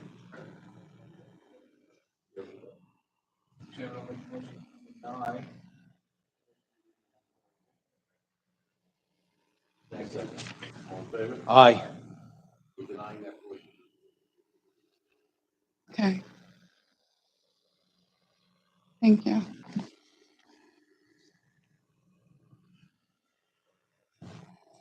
Application number 250-24, 584 Main Street Islip LLC. Permission to utilize first floor of mixed-use building having non-retail commercial space occupancy of 44% instead of required 75%. To leave sound attenuation fence having height of 8 feet instead of permitted 6 feet. Air conditioning unit having side yard of 2.5 feet instead of required 10 feet. To erect deck having side yard of 3.4 feet instead of required 6 feet. And to erect site obstruction within site triangle where prohibited. General Service T District, south side of Main Street, 38 feet west of Willow Avenue, Islip. Good evening, Mr. Chairman, members of the board. For the appellant, Tom Abate, A-B-B-A-T-E. I'm an attorney with offices at 88 Sunnyside Boulevard in Plainview. And tonight's appeal seeks that relief necessary to establish a mixed-use building in an existing structure. The subject premises is frankly across the street from us, diagonally. It's on 584 Main Street. And this is a 12,300 square foot lot, so approximately a third of an acre. And it's located, as Ms. Bissaro announced, in the GST zone. The site is presently improved with a hair salon in a freestanding structure that is set right up on Main Street, a detached garage, and a vacant 2.5-story dwelling. It is the dwelling, Mr. Chairman, members of the board, that forms the substance of tonight's application. And it's our plan to create classic mixed use, a combination of office and apartments within it. But it's the degree to which we intend to do it that engenders the need for relief tonight from this board. Within the GST, mixed use is permitted as of right, and that's under 68488P as in Peter of our code. But that comes with a restriction. And the caveat is that there not be a retail component, hence office and apartment. However, there is another restriction that comes with it, and that mandates that a minimum of 75% of the first floor of GFA be comprised of non-retail commercial space. That's what we can't meet, and that's what we're looking to vary tonight. For the record, that's under 68493B. We can only provide 44% of office space, so that's the magnitude of the requested reduction. By way of background, all three structures, as I mentioned, exist on site, but we're reworking the site in several respects. Firstly, the detached garage is going to be removed. Secondly, we have access off of Main Street, and that's presently a two-way drive aisle. We are going to make that one-way. That will be ingress only, so entrance only. Thirdly, what we're going to do is John Bolson, who owns this property, also owns the abutting lot, the Meridian Lofts. And this use will operate in combination with Meridian Lofts, such that when we use that drive aisle, we will be then traversing the Meridian lot and exiting on Willow. And we'll do that as planning required via cross-access easements. The most important thing, I think, to note, for the purposes of tonight's appeal, we're not adding a single square foot to either of the buildings that will remain on site. The footprint is going to remain exactly the same. We're not even going taller. We're not even making any facade changes. I have Nick Pfluger here, our registered architect for Buller Pfluger. I'm not going to call him and see if you have any questions. We're only going to make some window changes. So what we see presently is how it's going to appear should you find favor with tonight's application. Yes. Why does the code like that? Well, if I can fast forward, you kind of anticipated where I was going. I think that statute has now grown, Mr. Wexler, to be anachronistic. It's not reflective of the way we do business today, certainly post-COVID. It seems to be an arbitrary number. May be appropriate, the way we traditionally operated office use, certainly not appropriate since the reemergence from lockdown.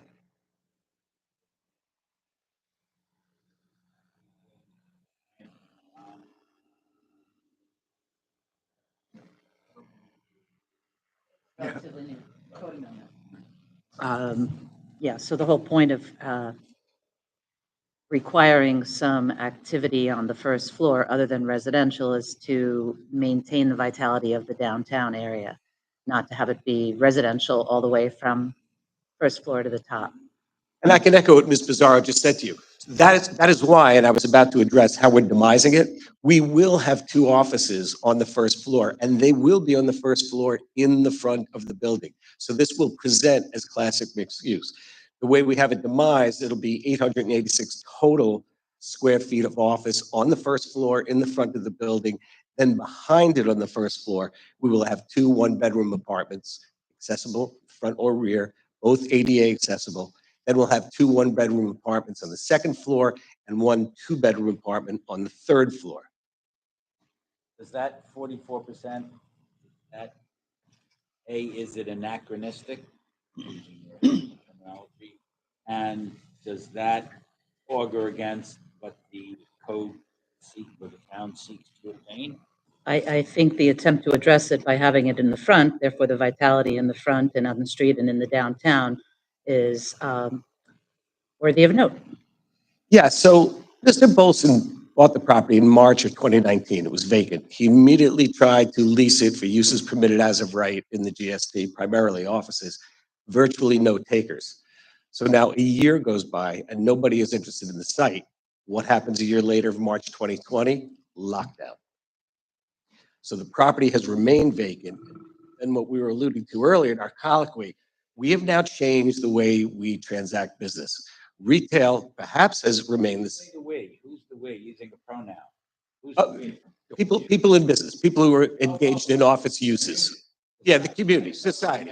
Your client or who the we was? Oh, no. I mean the business community in general. I mean on Long Island, but across the nation. So what we've seen now, we learned during lockdown, remote working. That has remained. That has survived post-COVID. In fact, what we see is that business owners have reduced their leasable square footage of office space. And moreover, the workforce is now demanding remote working as either a substantial, significant, or totality of their job description. Hence, the demand for office space has reduced dramatically. That's why we can't lease it out. We can't make a use of this building for offices which are otherwise permitted as of right.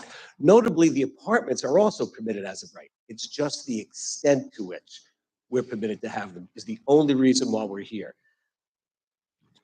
Personally and professionally, I think that the 75% rule is, if it's not already anachronistic, it is, because it's not reflective of the manner by which office business is transacted today.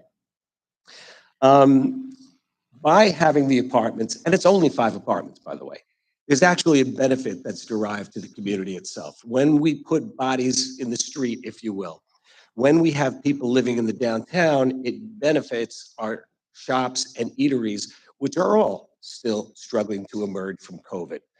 It also gives a little vibrancy in that people are now attracted to the downtown when there is activity. And then there is a security aspect to this mixed use in that you have people overnight. So if anything untoward is going on in the street, there are people to report it to the authorities. It creates a safer community. Curiously, we had two prior planning board meetings and we had parking and landscaping and buffer relief. We cleaned up the file to get a special use permit for the long-standing hair salon, which never had it. But under the statutes, by which I'm here tonight, planning could have reduced the 75 to 50.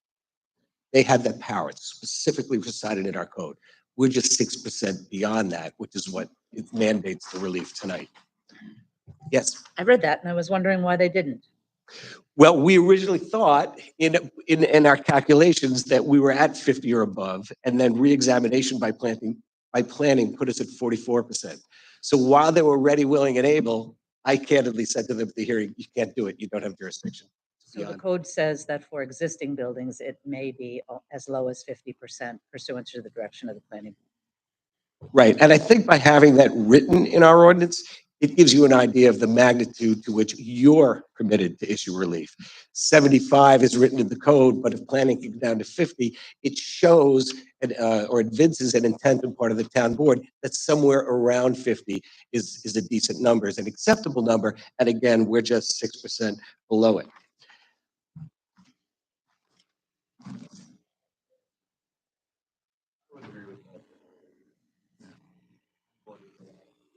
Reduce from 75. Parking relaxation would be. And then for the really. Correct. But come on, let's everybody. We like throwing out. They're non-descriptive as to who's. Yeah, somebody. What is the situation with the fence, though? That's. The. Yeah. No, I think you mean Yeah. the second, so that- No, the 8-foot. Okay. Yeah. So owned by the applicant. It's just unusual. I haven't seen that before. Yeah, it's this residential property. Oh, all It's not right. attenuation. That's absolutely correct. That was actually imposed upon us as part of our municipal approvals for Meridian. Fence exists. We continued it over the common lot line. It is, as noted, a sound attenuating fence, and then it's augmented by evergreen screening. So it is an existing condition. With respect to the other dimensional relief, more standard here, we've got an AC unit 2.5 feet from the lot line.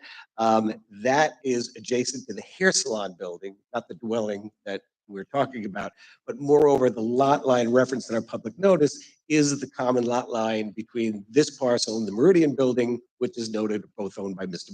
Olson. So the impact is upon ourselves. Same argument is made by the deck at 3.5-foot setback instead of 10. Again, that's from our common lot line. If you look at the totality of the parcel, it's smack dab in the middle.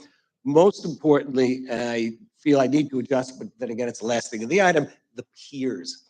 What the piers are, it's another word for fence posts. We're going to have a picket fence up front. So the post will be 2x2 with brick facades. They only rise to a height of 42 inches. It's the westernmost pier, let's call it what it is, a fence post that is deemed to be within the site triangle. It's 3 feet from our lot line, but it's almost 13 feet from the roadway. Most importantly, as I said at the outset, that we're reconfiguring the two-way drive aisle. Once we make that for ingress only, the fence post, the pier, is no longer a vision obstruction because nobody's exiting. And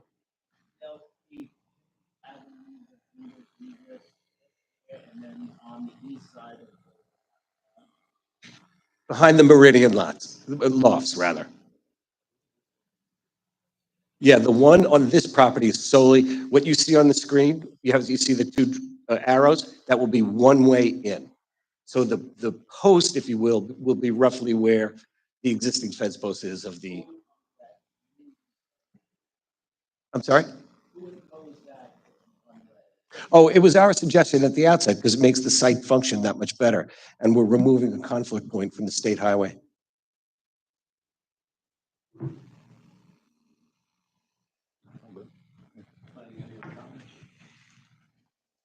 Just to say that it has gone through this kind of use along downtown Islip is something supported by.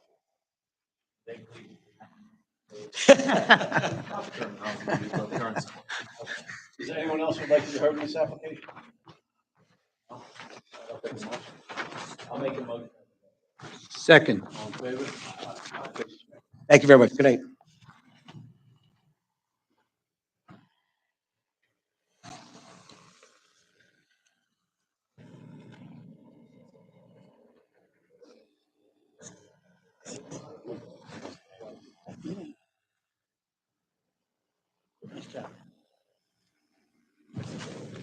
That's the way of the world. Way of the world. That's the way of the world now. I don't know what to do with office space in the city. Isn't scary. Whoever thought that.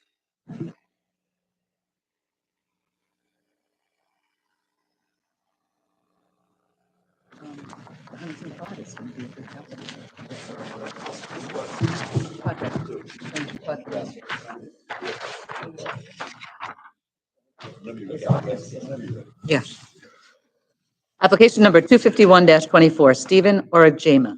Permission to subdivide lot into two parcels. Lot 1, to leave one-story dwelling on lot having width of 80 feet instead of required 100 feet, an area of 8,000 square feet instead of required 20,000 square feet. And Lot 2, to erect two-story dwelling on lot having width of 80 feet instead of required 100 feet, area of 8,000 square feet instead of required 20,000 square feet, and floor area ratio of 27.26% instead of permitted 25%. Residence AA District, south side of Iroquois Street, 180 feet east of Parkway Boulevard, through lot to Seneca Street, Ronkonkoma.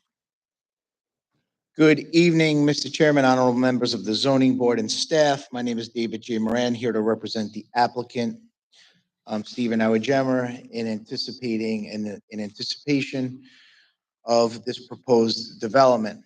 By way of background, there currently exists a dwelling on the parcel. It is a through lot as seen on the aerial being depicted on the screen.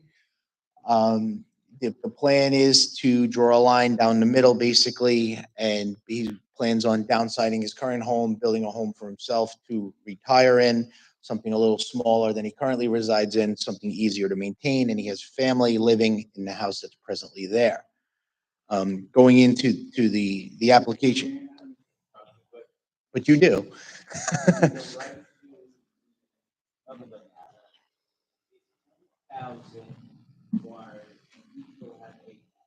Correct.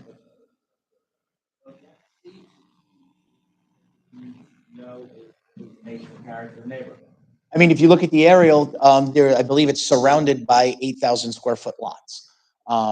If you pull out even a little further, you'll see that this area is mixed zoned. I believe it's A and double B.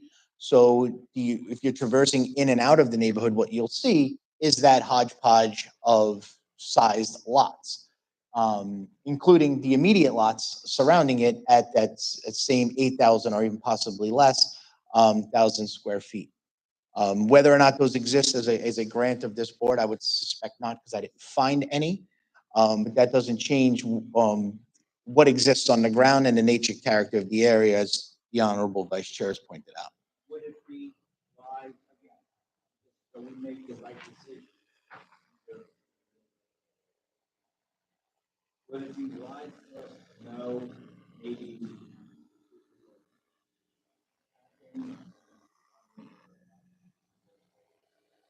No.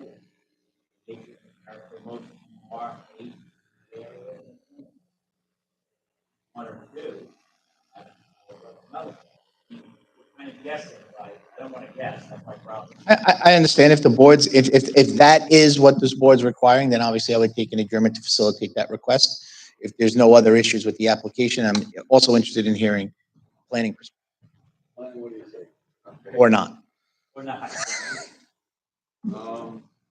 As far as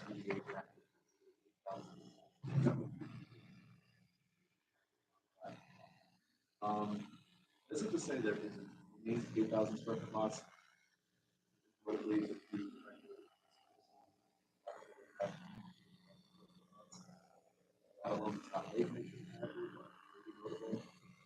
Part of the issue with trying to do anything else would be that reasonable.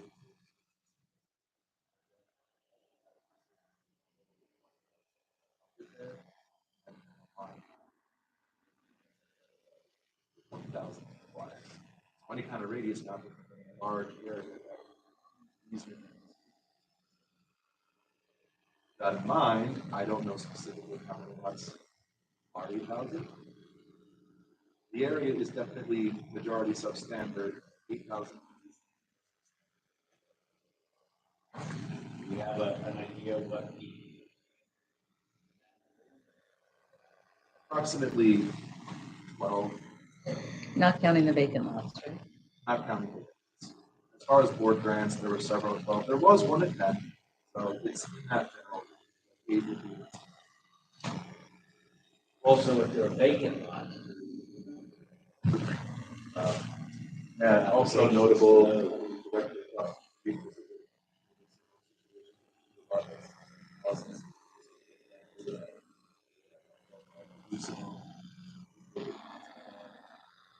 Several properties here in this general area that are more than 12, that are, and would be less than, be sort of the standard here.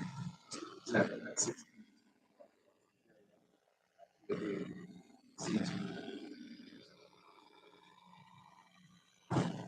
Anything under 18?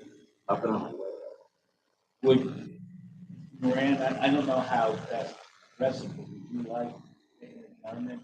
Maybe have to use somebody. Just hearing what planning's saying, I appreciate that, he doesn't think it's reasonable to adhere to a 500-foot radius, but that's what's there, it's what's in my radius. So we are going to find substantially to what, I don't know if this is north, south, east, or west, but to the left of the screen as you're looking, you're going to find substantially smaller lots within the 500-foot radius that planning's not going to consider because it doesn't seem to. Sure. Why do we not? Different zones, and that has different standards.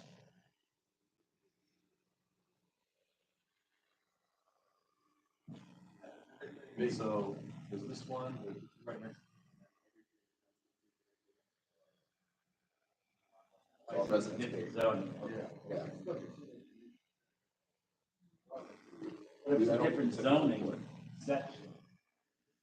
Zoning requirement. How- Those lots aren't 60% smaller than their minimum specification. If you wanted to do it that way, then you'd be looking at a whole lot of lots.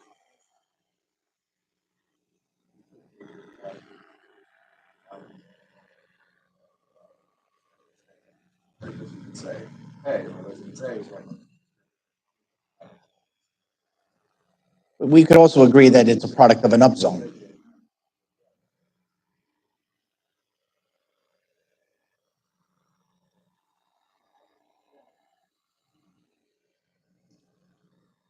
I seem to hear that word out of your mouth every time I come here, Mr. Wexler. Looking at both sides, and you always try to be fair.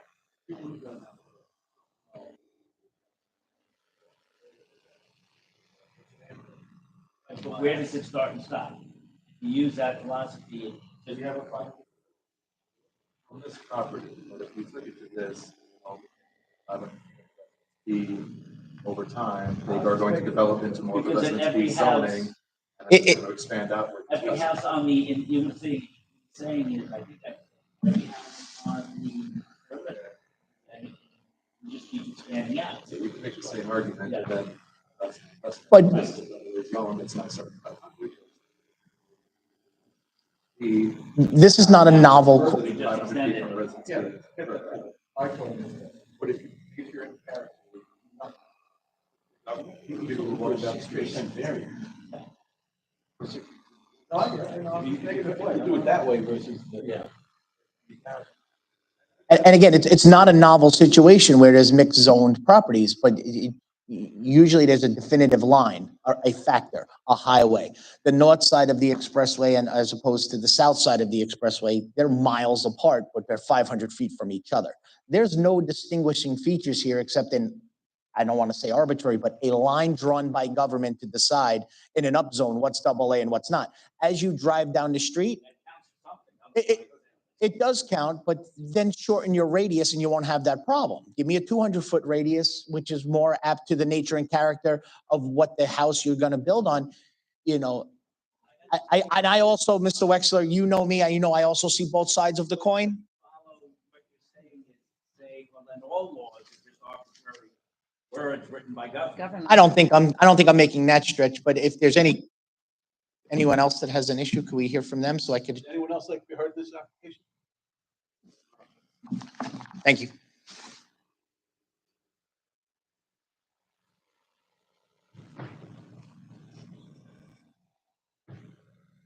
Good afternoon.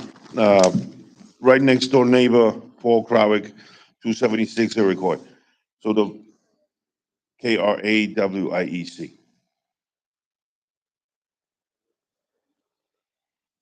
Right next door. So the existing house is a one-family house, one-story house. This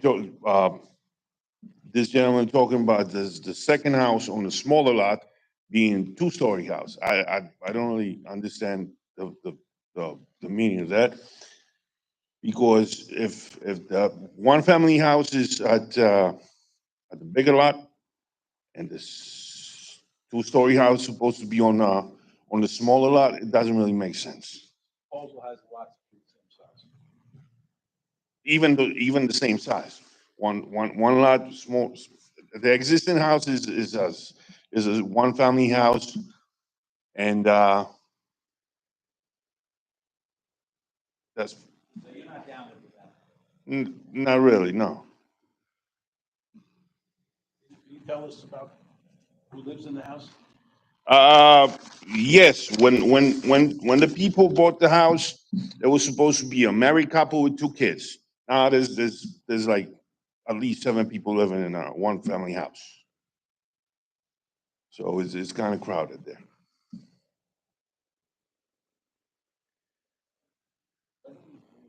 Thank you. Yes. But this is their grand. Hold on, does anyone else like? Are we opening up development? I'm sorry, you stand there, but. Thank you. Share the podium with me, which I don't mind. Marine, so what do we do with the vacant lot? Are we gonna open those up for development? I mean, if you're looking, just echoing some of the comments I heard from the board, if you're looking at what currently exists on the ground, the parcels that are out of compliance are these couple of larger parcels. If, you know, I understand why you exist, I understand why you're here, and you guys understand why I'm here, but at the end of the day, development on through lots in a community like this that doesn't have many, one other one being possibly able to do it, I don't see as a detrimental precedent and any of the factors set forth in town law. In reference to the gentleman who spoke, there was an original proposal and plan to build a bigger ranch, would have one-story ranch, which would have required more variances to get usable square footage. So that's why it's a smaller building envelope, but a two-story home.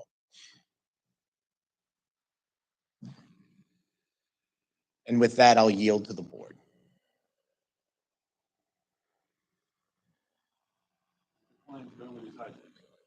Yes, I was advised by my client that he has family that currently resides there. I believe it's a son or a daughter. Yes. Nope. That house is staying. Yes.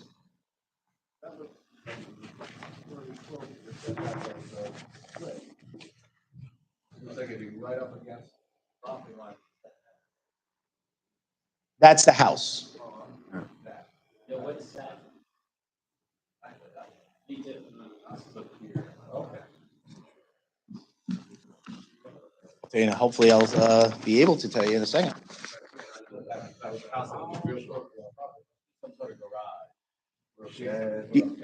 The only thing I have on at least the proposal is the existing dwelling remaining and an existing wood deck. I don't see any other structures. Could be a wood deck.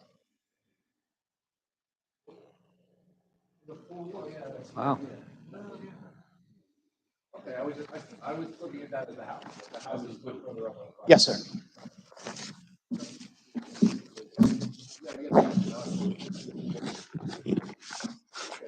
Any other questions?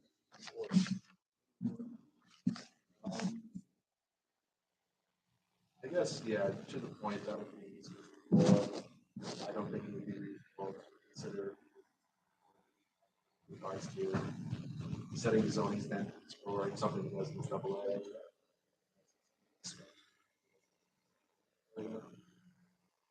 The point has been made crystal clear. Thank you.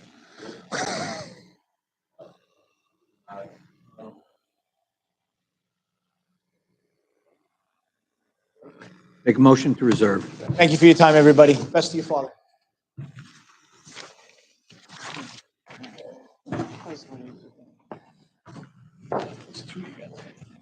I'm looking good.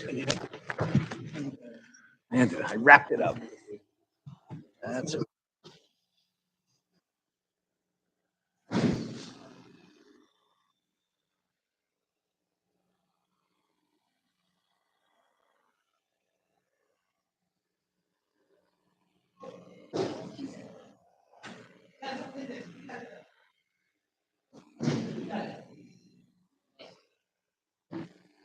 Eight accessory apartments to renew and two-family families only for a period of 3 years. Motion. Second, all in favor? Aye. It's three, yeah. We have, Coming back. what I think is a very good request for a rehearing with a substantial change in the second-story addition to address the substandard side yard. Would the board be okay with me saying yes to this applicant coming back before the board for reconsideration of their variance proposal? What was, Oh, this is the one in Bay. Yes, it is. Avenue. Yes, this was originally a second-story addition affecting a non-conforming side yard of as little as like 2.9 feet at the closest point. The architect has revised the plans and is cutting in the second story, I believe, to hold 11 feet on the second floor from the substandard side yard. We were helping the person, we were coming up with suggestions at the hearing, and they just weren't taking in place. They weren't so taking we it would by said, second. set it back. We and did. Now We they did. want to set it They, back. they to chose to 11. have the decision reserved and we denied the application. But the decision did read that the applicant can come closer to conformity by not modifying the second story. So the decision in effect invited the applicant to come back with a better proposal. They're doing what we want. But at this point, you have to approve their coming back before It's the got to board. be Or unanimous. else what? And it has to be unanimous, By the way, correct? we can't make a motion tonight. You can make No, a, we don't have. Wait, if you said no to this, they could come back and present the whole of their application. Reopen it. oh, they're asking to reopen. No, the way, since 1981, the board passed a resolution that said that unless the applicant demonstrated a substantial change in the application, once it was denied, they couldn't come back. Even they made them their application, paid the fee and everything else. I'm not allowed to take it. I'm very, Would this be a That was my substantial change? Dan, I am very obedient. That was my question. That's not I'm what I, wondering if we said, no, you can't. How far does that go? Basically on, what? they can't come back based on the application you presented already. Could they file a new one? It's got to be a substantial change. I can't accept it. They're trying to file a new one. So they're still coming back under the old app. No. I think No, what if Mary's we would- saying is that the substantial change is required for it to be reheard, even if you guys vote on it. Otherwise, they just can't do it at all. I'm letting you know that I believe this is a substantial change in the. It is, so. Oh, we can't be unanimous. Anonymous. Can't be Anonymous. Anonymous. Because Can't- Nicole can't is be not here. unanimous because we don't have Chris. Chloe says no. Right, though? I mean, we can't. Well, no, it's, It's who's here. We don't it's have a whoever is list. here. Yeah, we, Okay. we have a Fair enough. quorum. Fair enough. Okay. I'm in favor. I'm in favor. That's fine. Well, you didn't Thank hear you. from me yet. I know, we're waiting. Yes, yes. Thank you very much. Someday you'll be on the board. We'll notify the You'll be able to applicant. beat up the poor secretary. We'll notify the applicant that they may reapply. Okay, and we just have two formerly reserved decisions that we are ready to read into the record. They are application number 87, sorry, everyone, application 87-24, Kim Axelrad. The application was seeking permission to leave a detached garage having a side yard of 3.9 instead of 10 and a driveway having a side yard of 1.1 instead of 4. So in accordance with a proposed written decision dated April 23rd, 2024, the application is denied as to the detached garage and granted as to the driveway. On motion of, Motion. Second. I can say second. All in favor? What do oh, you I say? handed you the wrong thing. I have the wrong, I don't know. Sorry. Oh, we gave you the wrong. I had the wrong I script. gave him the, I did, okay. For Don and I'll share. Application number 10-24, Dennis Belize, in accordance with a proposed written decision dated April 23rd, 2024, Permission to leave the gazebo is denied on motion of. Mhm. Second. All in favor? Aye. Thank you, Ken.